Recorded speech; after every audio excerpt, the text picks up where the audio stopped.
welcome to another episode of Women Lifting Women. I'm podcast dedicated to female voices in leadership and tech. I'm joined today by Oana, who did correct me, and we're now going to ask Oana to introduce herself. Thank you so much for joining me. Oh, thank you so much. I'm so honored to be on the podcast. And I love the idea of women lifting women. I think we need more of that in the world. I'm Oana Leonte. I'm the founder of Unmatched Brands, which is a brand evolution lab, which sits a little bit at the intersection of, you know, creativity, tech. And I always sort of like bring this idea of we need to bring the magic back to marketing and branding, and I hope that's what I'm doing at Unmatched Brands. I definitely can say start with your own branding, which everything is really on point. And I always believe in bringing back the magic. I think that that's something that we should aspire to do. And honestly, I would love to hear all about what you do, because it sounds like a fascinating subject on its own, and might be a different podcast episode. But kick us off with a fun question, which I also think it's a very important question to ask. But talking about magic, what is your superpower in your role, in your industry? What do you think is a superpower of being a woman in this space? Well, not just being a woman, but just being who I am. Hmm. I think Fair. that my journey has been about finding my own voice for a long time. I was brought up in Eastern Europe. I come from Romania originally. I lived in Spain for 14 years, and then I moved to Germany. I've been here for 10 years. I've been in quite a few different places, and I think that the main theme of my life has been like really crafting my own space and finding my own voice, independently of what society and friends and family sort of like put in front of you, because that's what they think is good for you. So I think that my superpower now, which it wasn't always like this, I have to say, it sometimes felt a bit of a liability, but now I've started to see it as a really, my superpower is connecting the dots, and thinking wide, being a generalist, and bringing people and ideas together. And sometimes it's something as broad as bringing the magic back, whatever that means, right? It's a conversation. And so my superpower is bringing those topic in front of people, and starting those conversations, which I think we need more of these days. You started saying this was a liability. What do you think is the journey of saying, oh, you thought this was your liability and now it's your superpower? What was that journey like? Well, I call it the journey to unmatched, because that's the name of my brand, my podcast. Everything that I do is around this term unmatched, and it came from the fact that a few years ago I was at the pinnacle of where I wanted to be honest, in a very good position, just got promoted, in a very big brand, global brand, and I had a lot of fun doing what I was doing. I had an amazing team, yet I felt that I really didn't know what my magic was. I didn't know what my superpower was, and I struggled with this idea of being the same as everyone else and just being replaceable, because there's millions of marketers and better people, frankly, than me out there. And how can I ever compete, and what would be my next steps in my career, having achieved a certain level. Being a marketing director was already very good. What would have been my next step? And so I started to think about that a lot. It to the point that it got me obsessed about becoming irreplaceable. And then all of a sudden I had an aha moment, and I thought, actually, it's not about being irreplaceable. It's about being me and finding that superpower in me. And that's where I came up with this, or better said, the word just came to me magically as well. It's about being unmatched, which means just drawing into your own resources, your own skills, your own experience, drawing from your story, from where you're coming from, everything that you've gone through, everything that has shaped you Hmm. into who you are, and just like step into that confidently. And I think that, going back to the question, why has that been a liability in the past, was because I always thought that I felt like I wasn't belonging, having moved from different countries, moving into different cultures. I never felt 100% at ease anywhere, and I sort of like try to fit in, as opposed to now seeing that actually, that is the superpower, the fact that I don't necessarily belong. Someone told me, actually, you've always been an outsider, and that is your superpower. Being an outsider and looking in gives you a different perspective that the person inside can't see. So that has been the journey for me, and it's been exciting to uncover all of these things, and the journey is still ongoing, by the way.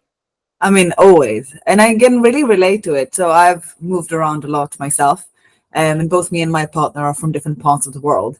And he's, as a film director, we talk a lot about how do we tell local stories but very differently? What is the different point of view here? And I think that's exactly, you hit the nail on the head, is what is not being from the place allows you to see the place differently. Um, I've never had a place that can call really home. Where are I've you never. from, Emma? I'm born in Israel. Oh, I grew up.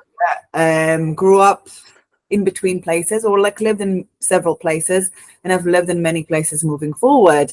And I've drew inspiration from many of the places I've been. And there's lived in China for a while, and there's a really strong part of me that really draws a lot of my inspiration and knowledge from that side of the world. And of course, living through certain environments in Israel and serving in the military and having that experience is different perspectives, all coming together. And I see it a lot in myself. So I can imagine the conflict that you might have went through, and also the power that it gives you in terms of bringing all of those cultures together and seeing things from something a bit higher, like, because you're one step above that. You can see the different layers of cultures, but because you've been in many, you can abstract them even further.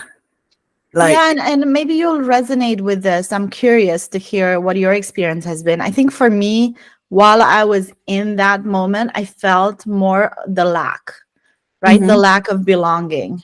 In the moment, I didn't feel like I feel now, finally, just kind of seeing things from the top. In the moment, it was just a bit of a struggle of, I wish that I would belong and I don't feel like I'm belonging. And then, eventually moving to different places also doesn't sort of make you feel that you belong. Like if you ask me, do I feel Romanian? I would say, yeah, because I was born there. Of course, it's my country, but do I really feel 100%? Not really. Like I've I've moved on from 100% that culture. Like my culture now is a mix of different things that I've experienced. And it's, if you want to look at it from a negative perspective, you would say, well, I don't belong anywhere, which is what I was telling myself for a long time. If you want to look at it from like a positive perspective, which I'm trying Belong to always everywhere. like see the silver lining in this, is a little bit what you said, is actually this gives me a different perspective that nobody who's always been in one place has. So for me, I think the problem I had, or the struggle I had, is that I felt the most foreign in Israel. So when I go back, I feel extremely foreign, and Yeah, me because too. I'm supposed to Yeah. be. And I was working there and living there, and I had a really, even with my family, I have a bit of a culture. I have a culture gap with my own family, and in terms of like even going, so like is like Hebrew is quite direct, and people don't say words like, oh, excuse me, sorry. People just come up to you and ask you, like, when they want to ask what's the time or can you help them, instead of like saying, oh, excuse me, and do you know what the time is, they'll say something like time. And Okay. like, what the fuck. Know I exactly what you mean. Yeah. I get really like, I don't know how to compute this information. And I really struggle, but some things I also take with me, for example, certain directness at work, or like being really, I have to, if you work there, like you have to fight for your opinions. Nobody's going to give you a seat at the table. You either fight, claw your way in, or so it made my voice really loud, both good and bad. um, Sounds very much like Romania. It's the hustle. It's the hustle culture. You need to make your way for sure. so I'm also Bulgarian. So Wow, that's a very interesting mix. yeah, so like, so I'm like, I'm I'm from a lot of places, and I am kind of a hybrid of many places. So one, I bring all of those experiences and places and knowledge with me, but obviously it means that like you work with me and you're working with this combination of like all of this different places. Also Yeah. worked in Asia for a long time, worked in Taiwan, um, and understanding the mentality. So what helps me is when I work internationally, and I've worked internationally for a very long time, is that I can adapt and understand where people are coming from and try not to attach myself too in, strictly to the little nuance, like understanding that this doesn't apply.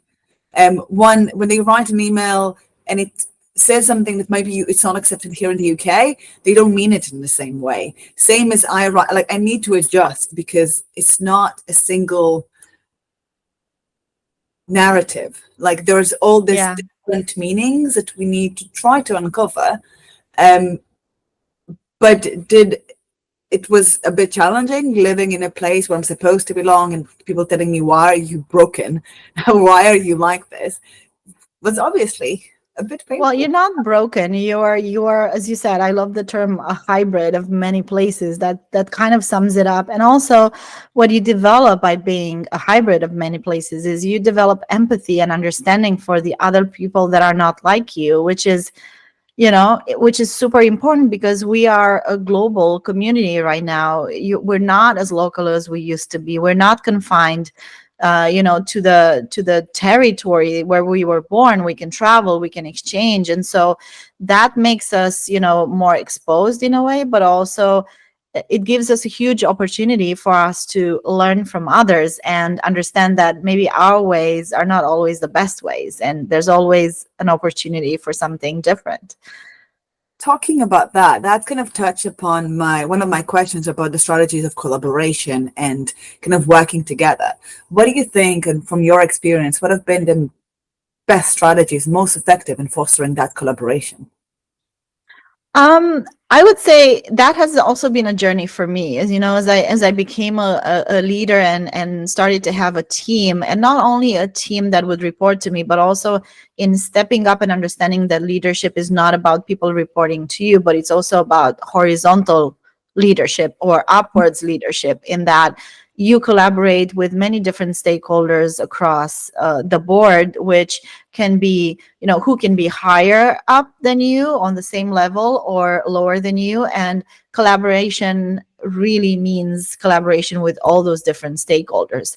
And I had to learn throughout my leadership journey that is way more about listening than anything else. And I think when I was younger, and I would say probably for a long time, I struggled with understanding that it's not about sharing my knowledge as much as is listening to what the real needs are, and how I can bring the best value to it. Mm-hmm. And I will admit that I only learned this, quite recently, actually, in my in my journey, quite late in the game. I was brought up in this culture of, kind of very performance driven, be the best, show that you're the best, show, learn a lot, go to the best schools, like be the best, try to do the best ever and show that you are the best, right? And Mm-hmm. so, like, very, very late in the game, only when I started to actually be more of a practitioner in the marketing field, and being more, available online and active, and posting more and engaging with people on the other side of my posts on the different social platforms, which obviously I knew of as a marketing director, but I was not really practicing. I only realized that when I started to post more often and I saw no response to my Mm-hmm. posts initially. And I was like, but I'm a marketing director. Like, why would people not engage? Well, because the value was not there. And I think that's the only way that you actually learn that it's really just not about you. It's never about you in leadership, in business, in anything that you're doing. It's really not about you and how good you are, or, you know, what schools you went to. Like, I don't even look at that when I hire people in my teams. It's Yeah. really about the right mindset and the value that you bring to the person in front of you, who's either working with you, buying from you, collaborating with you, whatever that might be. I mean, I think that's one something that many of us struggle with. And I grew up in the same environment in many ways of like having to prove myself and feeling like I have to prove myself. So I understand and I can relate to. I think I still struggle with that sometimes mindset of like expected to show my worth. Mhm. And that has been ingrained in many ways. So we've been told that we need to be that way. But I believe you're absolutely right. And I think that's what's the first thing you learn, kind of like you learn in marketing, especially when I did market research a lot for understanding like how do you change behavior. You have to think and put yourself in the other person's shoes more than anything else. Unless what you say is meaningful to them, not even meaningful. It's about them, like right? It's Relevant. about, Yeah. like I call it's it about relevant. Is it yeah. relevant or not? Because you could say whatever you can say. And I had to learn the hard way, to be honest. Mm-hmm. You can come up with the best strategy that you think is the best one, but is it relevant to the other person? Think And if it's not, it can be the best thing ever, but they just don't need it. They don't want it. And so what do you do with it? It's I mean wasted. completely, and it's like, do they need like? So I think it's like the relevancy, which I personally in my job talk about a lot because I have behavioral intelligence. It's all about like, is it relevant for the user right now or not? But it's not even like for me, it's one layer upward is like the relevancy and the tone. Understand in what frequency this person is at right now.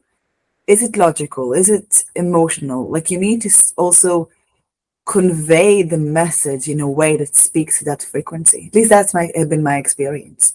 That if you're talking like numbers when a person is in an emotional like their mindset is somewhere else, it's a story, like you're meeting them, like you're not matching their frequency. I Um know. so that also feels like okay, you're wasting your breath in a way. Like And I understand where think, look, because it's females lifting females, I will have to be honest and say this thing. absolutely. I think women, us women, do that a lot.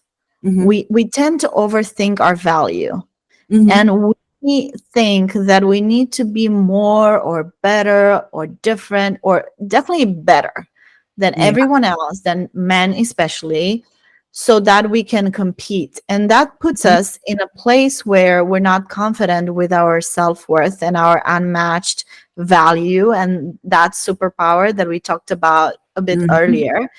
And that puts a lot of pressure on us to Yeah. deliver something that is probably unattainable because it's not us, right? It's not authentic to us, which then sends the wrong frequency to the other part who's like looking at it and being like, I don't know what to do with it.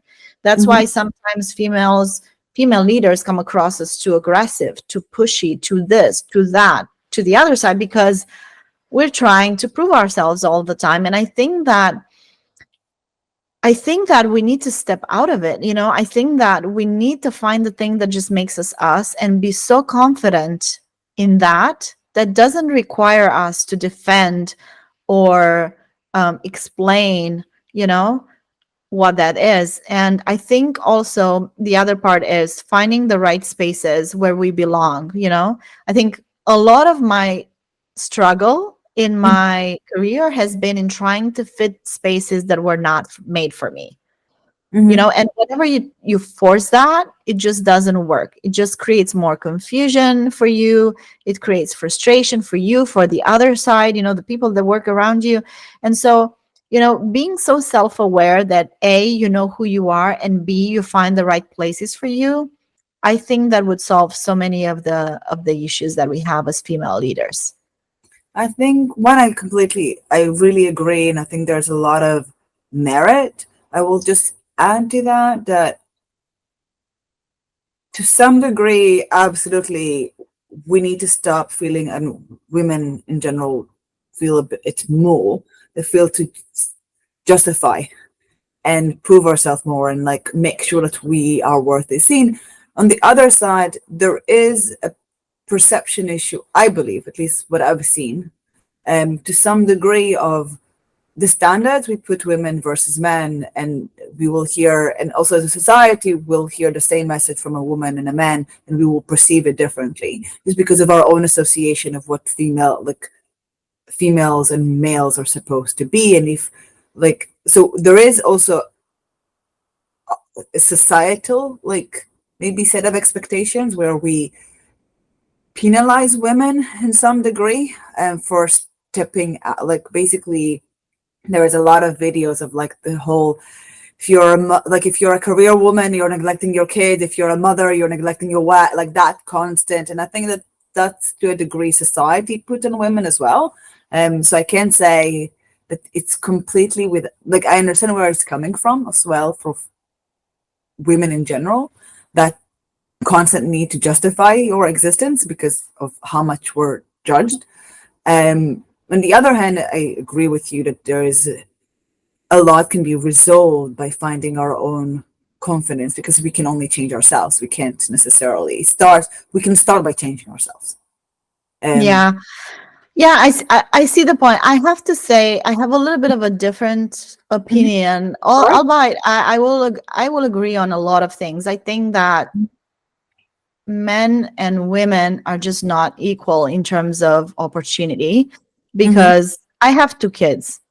Yeah. And because I have two kids, before having my kids, I never saw any difference for me. I personally, I've never experienced um, any kind of bias towards me being a woman. I didn't feel any kind of lack of opportunity because I was a woman in my career. I've been very fortunate and I've worked in the right places, in the right, environments, but I've never ever dealt with Hmm. that. So I was a bit oblivious to like what that even means.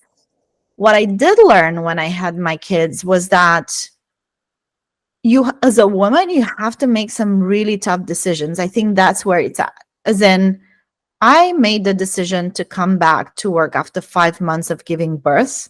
Hmm. And that is so completely not the usual thing in the country where I live in. In Germany, typically women take at least a year or 2 years. Hmm. Why did I make that decision? Because I was in a leadership role and I felt that I couldn't afford staying at home with my kid more than 5 months, because I would disconnect way too much from the business, from my team, from the work. And I didn't think that I could do that, you know? I also didn't think I could just be a stay at home mom, Hmm. because I also have this career component in me. And so I want to take you a little bit on the journey so that you understand. I went back to work. My kid was 5 months. He still woke up throughout the night several times. I was severely sleep deprived for a long time. I kid you not. I have two kids now. And I only started to really sleep through the night probably like 5 months ago. And Congratulations. my older kid is 6.5.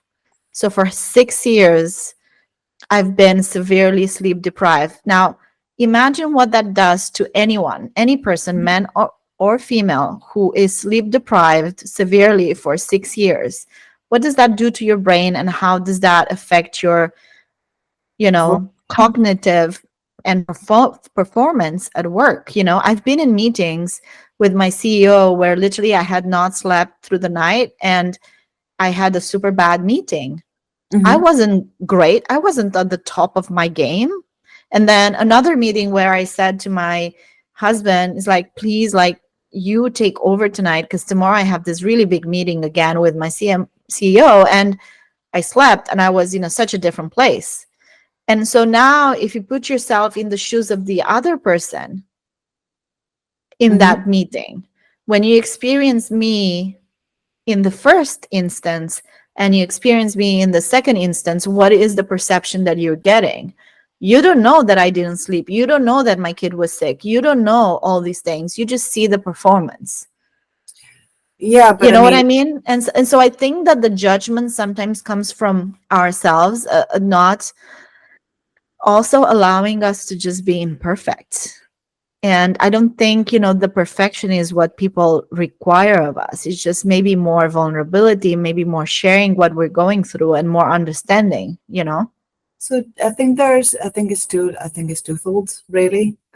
One, because I can put exactly the expectation. Like, I've seen expectations of moms in society, and the fact that moms, like, no matter what you choose, there is someone that, like, this is not the right choice, in terms of like how soon, like people will judge, even if you come back 5 months, people will judge it. People, like if you stay for 2 years, people will judge it. A friend of mine just, a good friend of mine, got pregnant a few months ago. She was just over for dinner um this Sunday, and she was talking, like she was saying that she's going to stay at home a year after the kids are born. She's like, another friend of hers told her, how can you stay home a year? What about the company, loyalty to the company? And she was like, yeah, no, I'm going to stay There's home a no year. such thing. No, but that's exactly like what I'm trying to say. Is there's always this layer, and I'm just thinking that overall men face it less, even at work, um, because one, in the end, like I don't know if it's because women, like the expectations for women to take on more, or because some biological programming that we wake up more at night when the kids are like less, like Hmm. because our brain is That's programmed. exactly it. Yes, Don't I can tell you. I will hear my kids whatever happens. My husband won't.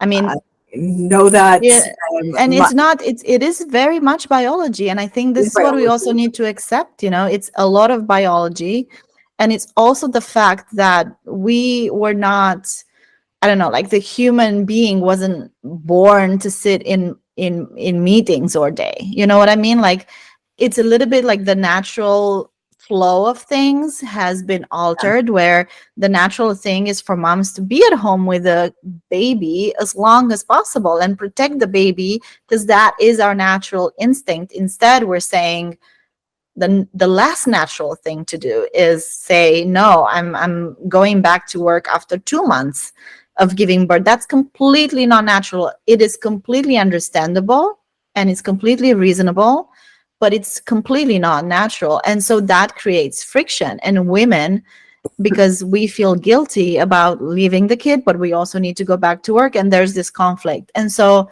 what has worked for me, just to kind of like wrap that point up, is what has worked for me is like trying to combine things as much as possible, because I am a career woman. I love my career, I love what I do, but I also love my kids and I want to be present there. And there has to be some kind of a balance that I strike, which only works for me. It's not a template that works for everyone. Everyone needs to find their own balance, and whatever works for your family, you just go with that. Is that, do you feel like the one lesson that you've learned? What, I mean, is that what you feel like the biggest lesson that you've learned? Or what would you say is the biggest one lesson that you wish you knew earlier? Because you've mentioned quite a few. There has been, at least what I've taken, so that finding the balance and finding the confidence, and maybe it's a confidence across board of being who you are and allowing yourself to be who you are. What do you think? That's definitely the biggest lesson, because it affects every single aspect of your life. It Mhm. affects how you show up at work, in front of other people. It affects how you show up in your life, with your friends, with your family, with your kids. In my case, it affects how you want to work, who you want to work with, taking the control of the decisions that you make and empowering yourself to make the right decisions. And listen, I think that we need to sort of acknowledge that this is a luxury that we in this part of the world as women can make, right? Like we Yeah. can make these decisions. There's other parts of the world where women don't have this luxury, and I really want to acknowledge this. But because we are in this part of the world and we can make decisions and we are empowered and we are free to make those decisions, I think it's really confidence. And that has been the biggest challenge and the biggest learning for me, getting to the point. And I'm also still struggling with that many times.